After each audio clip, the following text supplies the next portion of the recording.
There once lived a young man named Raghav, 26 years old, once known for his brilliance, now remembered for his failure. 2 years ago, he was the man everyone admired, top of his class, startup founder, full of dreams and confidence. But when his project failed, investors backed out, and his friends drifted away. Raghav's world collapsed.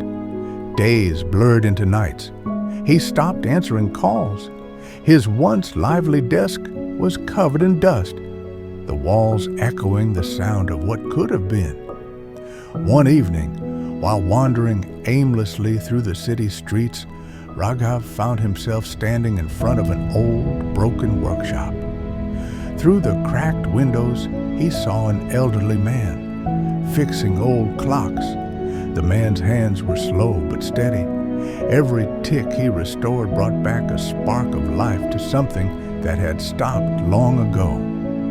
Raghav stepped inside, curious, desperate for something to make sense again. The old man looked up and smiled. "You look like a clock that stopped ticking." Raghav sighed.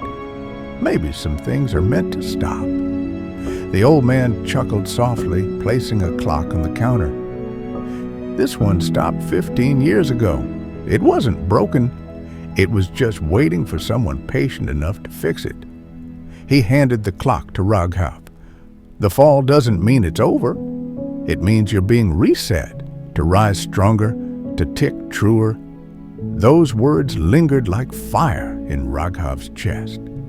He returned home, reopened his laptop, and faced the same code that once mocked him. But this time, he didn't rush. He didn't chase perfection. He rebuilt, slowly, steadily, one line at a time, one day at a time. Months passed. His startup wasn't flashy or viral this time, but it worked. It lived. Raghav realized that failure wasn't his ending, it was his foundation. And when he looked at that old clock sitting on his desk, ticking perfectly again, he smiled, because both had finally started moving forward. Failure isn't the end. It's the test of who you are when everything stops moving. You don't rise by avoiding failure. You rise by rebuilding through it.